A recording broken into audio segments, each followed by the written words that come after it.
السلام علیکم معزز ناظرین، آج ایک بار پھر ایک نئی ویڈیو کے ساتھ آپ کی خدمت میں حاضر ہیں۔ دعا کیجئے اللہ رب العالمین مجھے حق سچ کہنے کی توفیق عطا فرمائے۔ آج ذکر کرتے ہیں نبی پاک صلی اللہ علیہ وسلم کی گئی پیشن گوئیاں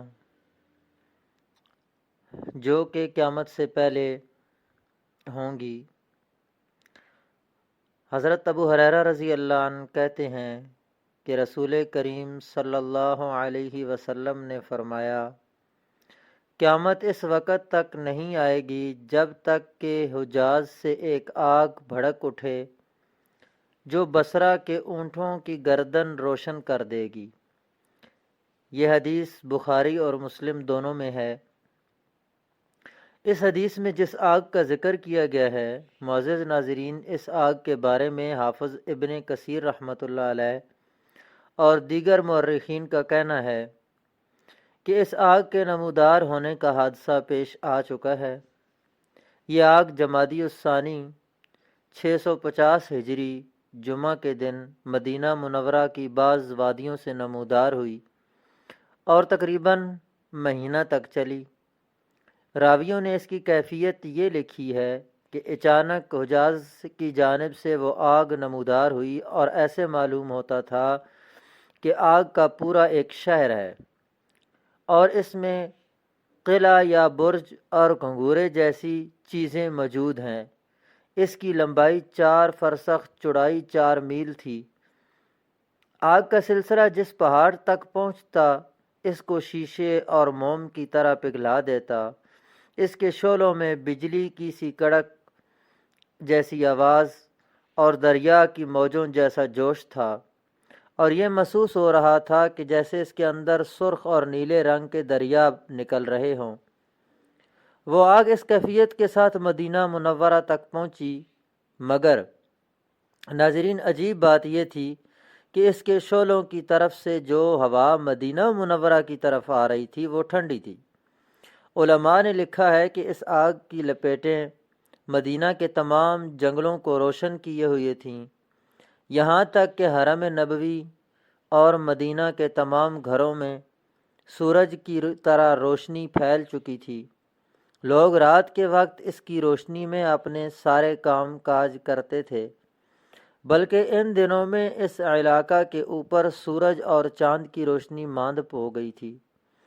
مکہ مکرمہ کے بعض لوگوں نے یہ شہادت دی کہ وہ اس وقت یمامہ اور بصرہ میں تھے، تو وہ آگ انہوں نے وہاں بھی دیکھی۔ اس آگ کی عجیب خصوصیات میں سے ایک یہ بھی تھی کہ یہ پتھروں کو تو جلا کر کوئلہ کر دیتی تھی، لیکن درختوں پر اس کا کوئی اثر نہیں ہوتا تھا۔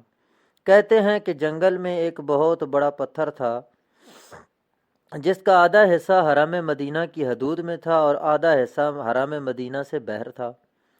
لوگوں نے اس آدھے حصے کو دیکھا کہ آگ نے جلا کر کوئلہ کر دیا ہے جو حرم مدینہ سے باہر تھا، لیکن دیکھا گیا ناظرین کہ جب آگ اس حصہ تک پہنچی جو حرم میں تھا تو ٹھنڈی پڑ گئی اور پتھر کا وہ آدھا حصہ بالکل محفوظ رہا۔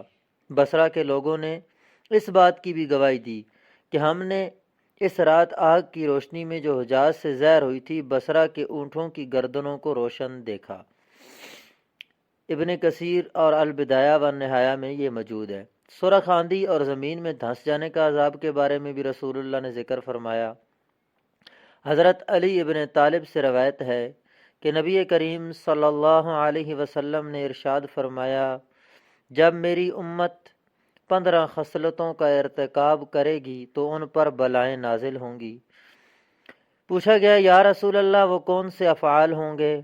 فرمایا، جب مال غنیمت کو اپنی دولت سمجھا جائے گا اور امانت کو غنیمت کی طرح سمجھا جائے اور زکوٰۃ کو تاوان سمجھا جائے اور آدمی اپنی بیوی کی اطاعت کرے اور اپنی ماں کی نافرمانی کرے گا اور اپنے دوست کے ساتھ احسان کرے گا اور اپنے باپ کے ساتھ بے وفائی کرے گا، اور مساجد میں آوازیں بلند کی جائیں گی اور قوم کا سب سے ذلیل آدمی قوم کا حاکم ہوگا، اور آدمی کا اکرام اس کے شر سے بچنے کے لیے کیا جائے گا۔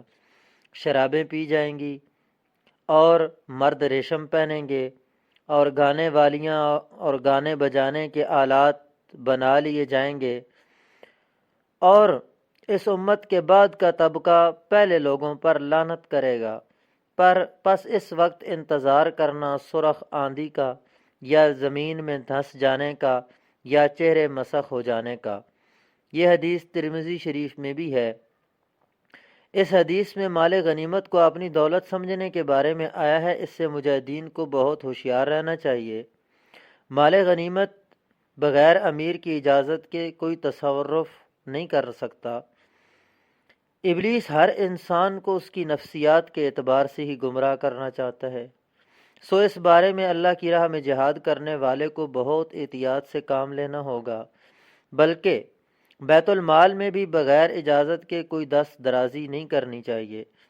اس طرح مجاہدین شیطان کے دھوکے سے بچ کر اپنے جہاد کو مقبول بنا سکتے ہیں، ورنہ کتنے ہی لوگ برس ہا برس تک جہاد کرتے رہتے ہیں، لیکن تھوڑی سی مالی خیانت کی وجہ سے اپنا جہاد خراب کر بیٹھتے ہیں۔ اس لیے اس راستے کی نزاکتوں کو ہر شخص کو سمجھنا چاہیے۔ شراب اس وقت بھی عام ہے۔ پاکستان اگرچہ ابھی اس سے محفوظ ہے، لیکن جس روشن خیالی کی جانب اس کو لے جایا جا رہا ہے، تو اس کا حال تیونس اور ترکی جیسا کرنے کی کوشش کی جا رہی ہے، جہاں مسجد کے بیر شراب کی دکان ہوتی ہے۔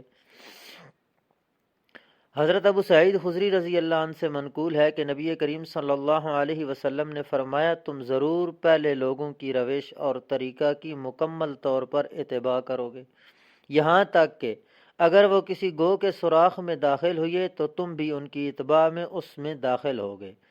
حضرت ابو ہریرہ فرماتے ہیں کہ آپ صلی اللہ علیہ وسلم سے ہم نے دریافت کیا، یا رسول اللہ، پہلے والوں سے مراد یہود و نصارہ ہیں؟ تو آپ صلی اللہ علیہ وسلم نے فرمایا، تو اور کون ہیں؟ یعنی وہی ہیں۔